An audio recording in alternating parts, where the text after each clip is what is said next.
Pulivendula Vontimitta ZPTC ఉప ఎన్నికల counting కొనసాగుతుంది. కడప మౌలానా ఆజాద్ నేషనల్ ఉర్దూ యూనివర్సిటీలో ఓటర్లు లెక్కిస్తున్నారు. బ్యాలెట్ బాక్సులను ఓపెన్ చేసి ఓట్లను లెక్కిస్తున్నారు. 25 ఓట్లను కట్టలా కడుతున్నారు. మొదట పులివెందుల ఫలితం వెలువడే అవకాశం ఉంది.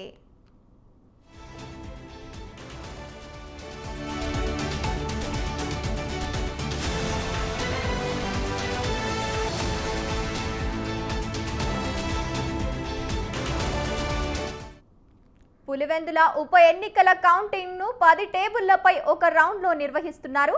ఇక ఒంటిమిట్ట ఉప ఎన్నిక కౌంటింగ్ కు 10 టేబుళ్లపై సుమారు 3 రౌండ్లలో లెక్కించనున్నారు. ఒక్కో టేబుల్ ఒక సూపర్వైజర్, 2 కౌంటింగ్ అసిస్టెంట్ల చొప్పున ఉన్నారు. సూపర్వైజర్లు 30 మంది, కౌంటింగ్ అసిస్టెంట్లు 60 మంది, అసిస్టెంట్ స్టాటిస్టికల్ అధికారులు 3, తదితర సిబ్బంది కలిగి దాదాపు 100 మంది విధుల్లో ఉన్నారు. కౌంటింగ్ కేంద్రం దగ్గర పోలీసులు బందోబస్తు ఏర్పాటు చేశారు. మధ్యాహ్నం లోపు ఫలితాలు వెల్లడి కావచ్చని అధికారులు తెలిపారు.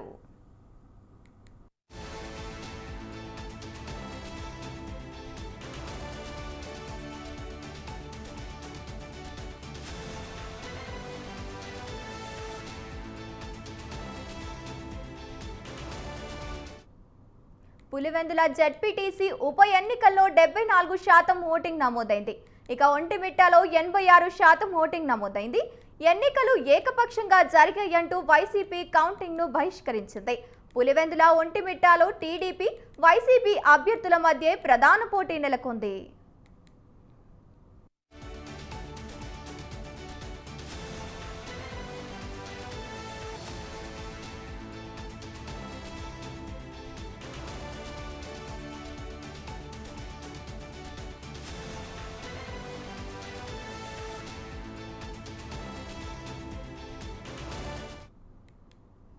పులివెందుల ఒంటిమిట్ట జెడ్పీటీసీ ఉప ఎన్నికల కౌంటింగ్ కొనసాగుతుంది. కడప మౌలానా ఆజాద్ నేషనల్ ఉర్దూ యూనివర్సిటీలో ఓట్లను లెక్కిస్తున్నారు. బ్యాలెట్ బాక్సులను ఓపెన్ చేసి ఓట్లను లెక్కిస్తున్నారు. రైట్, ఇక ఇదే అంశానికి సంబంధించి మరింత సమాచారాన్ని మా కరెస్పాండెంట్ సుబ్బారెడ్డి లైవ్ ద్వారా అందిస్తారు. సుబ్బారెడ్డి, చెప్పండి. కడప జిల్లా పులివెందుల అలాగే ఒంటిమిట్ట జెడ్పీటీసీకి సంబంధించినటువంటి కౌంటింగ్ ప్రక్రియ ఏదైతే ఇది ఉదయం 8 గంటలకే ప్రారంభమైనటువంటి పరిస్థితి ఉంది. అన్ని ఏర్పాట్లు అంటే కౌంటింగ్ కావాల్సినటువంటి అన్ని ఏర్పాట్లను సంబంధించిన అధికారులు పూర్తి చేసి ఉదయం 8 గంటలే కౌంటింగ్ ప్రక్రియను ప్రారంభించినటువంటి పరిస్థితి ఉంది. అయితే ఈ రెండింటికి జరిగేటటువంటి కౌంటింగ్ ప్రక్రియకు భద్రతను కూడా కట్టుదిట్టమైనటువంటి భద్రతలో ఈ కౌంటింగ్ ప్రక్రియ కొనసాగుతుందని చెప్పుకోవచ్చు. దాదాపు కౌంటింగ్ కేంద్రం ఏదైతే ఉందో కౌంటింగ్ కేంద్రానికి కిలోమీటర్ దూరంలోనే పోలీసులు భద్రతను ఏర్పాటు చేసి ప్రతి ఒక్కరిని కూడా క్షుణ్ణంగా పరిశీలించి లోపలికి పంపిస్తున్నటువంటి పరిస్థితి. ఎందుకంటే ఎలాంటి కౌంటింగ్ కేంద్రంలో ఎలాంటి చిన్న పొరపాట్లు కూడా జరగకుండా కట్టుదిట్టమైనటువంటి భద్రత అనేటువంటి తీసుకోవడం జరిగింది.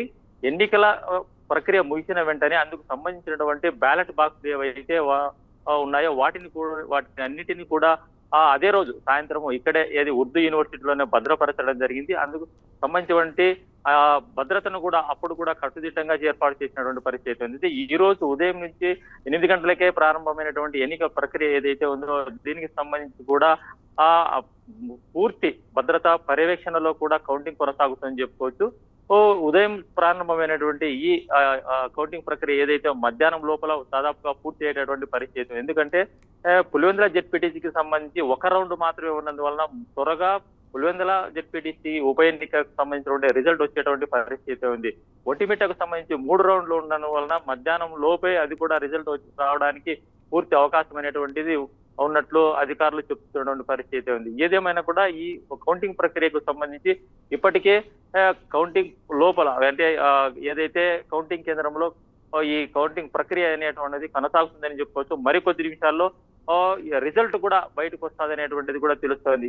ఈ పోటీలో ఏదైతే ఉందో పులివెందుల జెడ్పీటీసీకి సంబంధించి ప్రధానంగా టీడీపీ, వైసీపీ మధ్యనే ఈ పోటీ అనేటువంటిది కొనసాగుతుందని చెప్పుకోవచ్చు.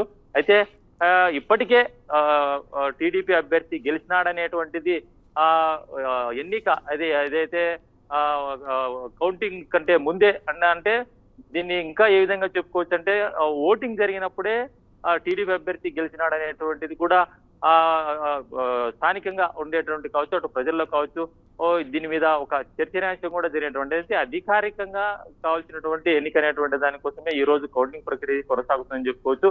ప్రధానంగా టీడీపీ వైసీపీ మధ్య ఈ పోటీ కొనసాగుతున్నా కూడా వైసీపీకి సంబంధించినటువంటి ఎవరైతే హేమంత్ కుమార్ రెడ్డి ఓటు హక్కు కూడా వినియోగించుకున్నటువంటి పరిస్థితి కూడా ఉంది. ఎందుకంటే ఆ రోజు జరిగినటువంటి కొన్ని ఇష్యూస్ కారణంగా హేమంత్ రెడ్డి అనేటువంటి వ్యక్తి ఓటు హక్కు కూడా వినియోగించుకున్నటువంటి పరిస్థితి. అయితే నిన్న జరిగినటువంటి రీపోలింగ్ లో కూడా వైసీపీకి సంబంధించిన వాళ్ళు బాయ్కాట్ చేయడంతో ఈ రోజు కౌంటింగ్ కేంద్రానికి కూడా దాదాపుగా కౌంటింగ్ కూడా బాయ్కాట్ చేసినటువంటి పరిస్థితి అయితే కనిపిస్తుంది. ఎందుకంటే ఆ నాయకులు కావచ్చు, వాళ్ళకి సంబంధించినటువంటి ఎవరైతే ఉన్న పోలింగ్ జరిగేటటువంటి పోలింగ్ కేంద్రానికి ఉండేటటువంటి ఉన్నటువంటి వ్యక్తులు ఎవరైతే ఉన్నారో వాళ్ళు కూడా ఈ కౌంటింగ్ ప్రక్రియకు రానటువంటి పరిస్థితి అయితే ఉంది.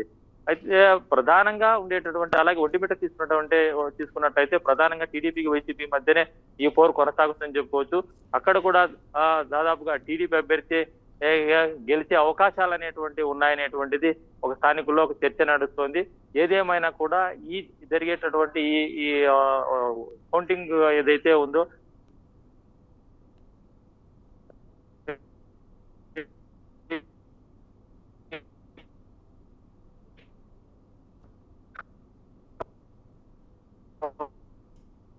కౌంటింగ్ రిజల్ట్ కూడా మధ్యాహ్నం ఇండిపెండెంట్ అభ్యర్థులు కూడా సంబంధించి భద్రత కూడా ఏర్పాటు చేయడం అనేది కౌంటింగ్ కూడా దాదాపు ఇండిపెండెంట్ అభ్యర్థులు కూడా రానటువంటి పరిస్థితి కూడా ఇక్కడ కనిపిస్తోంది. ఏదేమైనా కూడా ఓవరాల్ గా చూసినట్లయితే ఈ కౌంటింగ్ అనేటువంటిది కట్టుదిట్ట భద్రతలో అందుకు సంబంధించిన అధికారులు కూడా చర్యలు తీసుకోవడం జరిగింది. ఆ రిజల్ట్ కూడా మధ్యాహ్నం లోపల వచ్చే పరిస్థితి అయితే కనిపిస్తోంది. గంగోత్రి సుబ్బారెడ్డి, ఒంటిమిట్ట పులివెందుల ఎన్నికల్లో వైసీపీలో రిగ్గింగ్ జరిగిందని అంటున్నారు. వైసీపీ వాళ్ళు దీనిపై ఎలా స్పందిస్తారు? పోలింగ్ జరిగేటటువంటి పరిస్థితిలోనే అటు ఒంటిమిట్ట కావచ్చు, పులివెందుల కావచ్చు, ఈ రెండు ఉప ఎన్నిక పరిధిలో కూడా ఏదైతే ఎలక్షన్స్ జరిగే టైంలో పారదర్శకంగా ఎన్నికలు జరగలేదనేటువంటిది వైసీపీ నాయకులు మొదటి నుంచి ఆరోపణలు చేస్తున్నారు. ఎందుకంటే అక్కడ జరిగినటువంటి ఇష్యూస్ ఏదైతే నిరసనలు కావచ్చు, ఘర్షణలు కావచ్చు, చిన్న చిన్న గొడవలు కావచ్చు, వీటినన్నిటిని కూడా దృష్టిలో పెట్టుకొని వైసీపీ నాయకులు ఆ రోజే పారదర్శకంగా జరగలేదు, ప్రజాస్వామ్య పరంగా అధికారులు ఈ ఎన్నికలు జరపలేదనేటువంటిది మొదటి నుంచి ఆరోపణలు చేస్తున్నటువంటి పరిస్థితి. దాన్ని దృష్టిలో పెట్టుకొని ఎన్నికల కమిషన్ ను సంప్రదించినటువంటి నేపథ్యంలోనే నిన్న 2, 3, 4 పోలింగ్ బూత్లకు సంబంధించి రీపోలింగ్ కూడా జరగడం జరిగింది. కాబట్టి మొదటి నుంచి వైసీపీ సంబంధించినటువంటి నాయకులు ఎన్నికల కమిషన్ దృష్టికి తీసుకెళ్లినా కూడా ప్రజాస్వామ్యబద్ధంగా జరగలేనటువంటి ఆరోపణలు అయితే చేస్తున్నారు. అయితే ఈ ఆరోపణలను దృష్టిలో పెట్టుకొని అధికారులు కూడా ఎలాంటి అంటే చేసినటువంటి ఆరోపణలు కరెక్ట్ కాదనేటువంటిది కూడా చెప్పనటువంటి పరిస్థితి. అయితే ఓవరాల్ గా చూస్తున్నట్టయితే ఈ ఎన్నికలు అనేటువంటివి ఏకపక్షంగా అంటే టీడీపీకి ఫేవర్ గా జరిగినాయని కూడా చెప్పుకోవచ్చు. గంగోత్రి, సుబ్బారెడ్డి, ఇక్కడ మన ఒంటిమిట్ట ఎన్నికల్లో ఎవరు గెలుపొందే అవకాశం ఉంది? జెండా ఎవరు పాతుతారు? ఇటు వైసీపీయా టీడీపీయా ఇద్దరి మధ్యలో ఎవరు గెలిచే అవకాశం ఉంది? ఒంటిమిట్టకు సంబంధించి ప్రధానంగా టీడీపీ వైసీపీ మధ్యనే ఈ పోరు కొనసాగుతుందని చెప్పుకోవచ్చు. అయితే ఈ ప్రజలు అభివృద్ధి తర్వాత సంక్షేమాన్ని దృష్టి పెట్టుకొని ఓటేశారా, లేకపోతే అలాంటి ఓటర్లకు అవకాశం లేకుండా టీడీపీ తన యొక్క ప్రభుత్వ అధికారాన్ని దుర్వినియోగం చేస్తూ ఈ ఒంటిమిట్ట జరిగినటువంటి ఎన్నికలను సంబంధిత అధికారులు కావచ్చు, లేకపోతే అధికార దుర్వినియోగానికి పాల్పడి ఓటర్లు అంటే ఓటింగ్ కేంద్రాల్లో దొంగ ఓట్లు వేయడానికి ప్రాధాన్యత ఇచ్చారనేటువంటిది ప్రధానంగా టీడీపీకి సంబంధించినటువంటి చేసినటువంటి ఏదైతే గొడవలకు సంబంధించి వైసీపీ నాయకులు మొదటి నుంచి చేసేటువంటి ఆరోపణలు అయితే అక్కడ కూడా ఉన్నాయి, ఒంటిమిట్ల కూడా. అయితే వీళ్ళిద్దరి మధ్య ప్రధానంగా జరిగేటటువంటి పోటీలో టీడీపీ అభ్యర్థి గెలిచే అవకాశాలు ఎక్కువగా ఉన్నాయనేటువంటిది కూడా జరిగినటువంటి ఎన్నికల దృష్టిలో పెట్టుకొని చెప్పుకోవచ్చు. సుబ్బారెడ్డి, ఇప్పటి వరకైతే మొదటగా పులివెందుల ఫలితాలు వెలువడే అవకాశం ఉంది. ఏ పార్టీ అభ్యర్థులు ఇప్పుడు ముందంజలో ఉన్నారు? ప్రస్తుతానికైతే కౌంటింగ్ ప్రక్రియ అయితే కొనసాగుతుంది. ప్రస్తుతానికి ఎలాంటి చిన్న ఇన్ఫర్మేషన్ కూడా బయటికి ఇప్పటి వరకు అయితే ఈ నిమిషం వరకు రానటువంటి పరిస్థితి అయితే ఈ బ్యాలెట్ బాక్సులకు సంబంధించినటువంటి ఇష్యూ కాబట్టి ప్రతి బ్యాలెట్ పత్రాన్ని కూడా ఆ కట్టలుగా అంటే ఒక్కొక్క ఉండేటటువంటి ఒక రౌండే కాబట్టి జరిగినటువంటి ఓటింగ్ సంబంధించి ఒక్కొక్క కట్టకు 25 ఓటుకు సంబంధించినటువంటి స్లిప్పులు మాత్రమే కట్టలు కడుతున్నారనేటువంటిది ప్రస్తుతానికి మనకు వచ్చినటువంటి సమాచారము. మరికొద్ది నిమిషాల్లో అందుకు సంబంధించినటువంటి అంటే పులివెందుల జెడ్పీటీసీకి మొదటగా వెలువడేటువంటి రిజల్ట్ అదే కాబట్టి అందుకు సంబంధించినటువంటి రిజల్ట్ మరికొద్ది సేపట్లో ఒక రౌండే కాబట్టి ఒక రౌండ్ లోనే పూర్తి అయ్యేటటువంటి పరిస్థితి ఉంది. అయితే ఈ అభ్యర్థికి సంబంధించి ప్రధానంగా ఎన్ని ఓట్ల మెజారిటీతో గెలుస్తాయనేటువంటిది ఒక ఉత్కంఠ అనేటువంటిది ఉంది. ఎందుకంటే రాష్ట్ర స్థాయిలో కూడా ఈ పులివెందుల జెడ్పీటీసీ పైన అందరూ కూడా ఒక చర్చనీయాంశంగా నడిచిందని చెప్పుకోవచ్చు. ఎందుకంటే ప్రధానంగా మాజీ సీఎం సొంత అడ్డా అయినటువంటి పులివెందుల కోటలో టీడీపీ జెండా పాతుతుంది అనేటువంటిది కూడా స్థానికుల్లో ఒక చర్చ అనేటువంటిది నడుస్తుందని చెప్పుకోవచ్చు. సుబ్బారెడ్డి, ఇక్కడ ఒంటిమిట్ట పులివెందుల జెడ్పీటీసీ ఉప ఎన్నికల్లో గెలుపోటములు పక్కన పెడితే అసలు ప్రజలకు ఎలాంటి హామీలు ఇచ్చారు? ఆ హామీలను నెరవేరుస్తారా? ప్రస్తుతానికి రెండు జెడ్పీటీసీ ఉప ఎన్నికల పరిధిలో కూడా గతంలో అంటే ఈ సంవత్సర కాలంలో ఏం చేశాము, ఏ విధంగా అభివృద్ధికి బాటలు వేశాము, అలాగే సంక్షేమాన్ని ఏ విధంగా చేశామనేటువంటిది ఎన్నికల్లో ఓటర్లకు ఇచ్చినటువంటి ఏదైతే ఓటర్ల దృష్టికి తీసుకెళ్లినటువంటి పరిస్థితి ఉంది. అయితే ఈ జెడ్పీటీసీ ఎన్నికల్లో మరోసారి అంటే మాకు పట్టం కట్టినట్టయితే ఇప్పటికంటే అంటే ఇప్పుడు చేసినటువంటి గతంలో జరిగినటువంటి గత పాలకులు చేసినటువంటి అభివృద్ధి కంటే ఇంకా అభివృద్ధి చేసేటటువంటి విధంగా మేము చర్యలు తీసుకుంటాము. ఇంకా 4 సంవత్సరాలు కూటమి ప్రభుత్వం రూలింగ్ లో ఉంటుంది కాబట్టి ప్రజలకు ఇప్పటి చేసినటువంటి అంటే ఇప్పట్లో గత అసెంబ్లీ ఎన్నికల్లో ఇచ్చినటువంటి ఏవైతే సూపర్ 6 కావచ్చు, ఈ సూపర్ 6 ను కూడా ప్రతి ఒక్కటి అమలు చేసుకుంటూ వస్తున్నాము. మిగిలిన వాటిని కూడా తొందరలో అవి కూడా అమలు చేసేటువంటి పరిస్థితి ఉంది. అయితే ఈ ఎన్నికల్లో మాకు పట్టం కట్టినట్లయితే మరోసారి అంటే గతంలో జరిగిన అభివృద్ధి కంటే ఇంకా అభివృద్ధి కావచ్చు, అలాగే సంక్షేమ ఫలాలు ప్రతి ఒక్కరికి అందే విధంగా చర్యలు తీసుకుంటాము. అభివృద్ధి బాట పులివెందులను అభివృద్ధి వైపు ఇంకా పయనించే విధంగా చర్యలు తీసుకుంటాము. అందుకు సంబంధించినటువంటి ప్రభుత్వం కూడా పూర్తిగా కట్టుబడి ఉంది అనేటువంటిది ఎన్నికల్లో స్థానిక నాయకులు, కూటమి నాయకులు ఇచ్చినటువంటి ఏదైతే హామీలలో ఇవన్నీ కూడా ఉన్నాయని చెప్పుకోవచ్చు. సుబ్బారెడ్డి, ఇప్పటి వరకైతే పులివెందులలో ఏకపక్షంగా ఎన్నుకున్నారు. వైసీపీ అభ్యర్థి ఇప్పటి వరకు గెలుపులో ఉన్నారు కాబట్టి ఇప్పుడు ఒకవేళ టీడీపీ గెలిస్తే వైసీపీ ఏం చేయబోతుంది? అంటే ఇప్పుడు చెప్పుకోకుండా పరిస్థితి అయితే గత 30 సంవత్సరాల నుంచి గతంలో ఉన్నటువంటి కాంగ్రెస్ పార్టీ కావచ్చు, తర్వాత వచ్చినటువంటి వైసీపీ పార్టీ కావచ్చు, పులివెందుల పరిధిలో బ్యాలెట్ సిస్టమ్ లో ఎప్పుడు కూడా ఓటర్లు తమ ఓటు హక్కును సద్వినియోగం చేసుకోలేదు. ఈ 30 సంవత్సరాల తర్వాత ఇప్పుడు ఓటర్లు తమ ఓటు హక్కును సద్వినియోగం చేసుకుంటున్నారని టీడీపీ నాయకులు పదే చెప్తున్నటువంటి పరిస్థితి. ఎందుకంటే గతంలో బ్యాలెట్ సిస్టమ్ గా ఉన్నటువంటి ఓటింగ్ కు ఎప్పుడు కూడా ఓటర్లు వెళ్ళలేదు. ఈసారి అదే అవకాశాన్ని మేము కల్పించాము అని టీడీపీ నాయకులు చెప్తున్నటువంటి పరిస్థితి. అయితే టీడీపీ ఈ ఎన్నికల్లో గెలిచినట్లయితే ఎవరైతే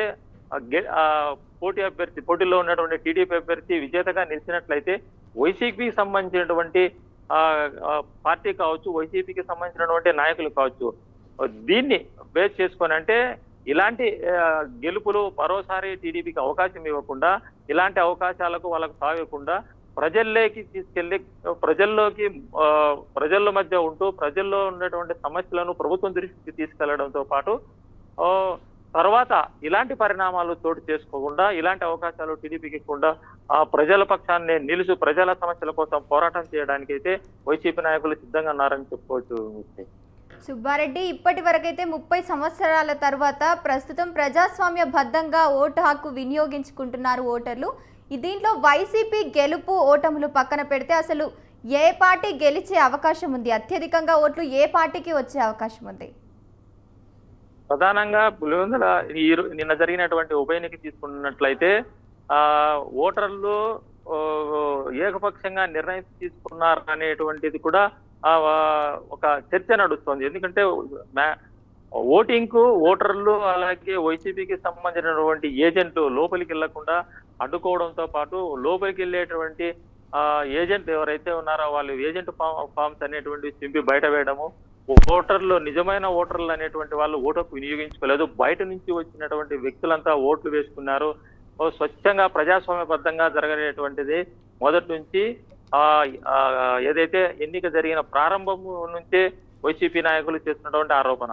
కాబట్టి దీన్ని దృష్టిలో పెట్టుకొని మనం ఆ కోణంలో చూసినట్లయితే టీడీపీకి సంబంధించినటువంటి అభ్యర్థి ఎవరైతే ఉన్నారో లతారెడ్డి భారీ మెజారిటీతో గెలిచే అవకాశాలు అయితే ఎక్కువగా ఉన్నాయని చెప్పుకోవచ్చు గంగోత్రి.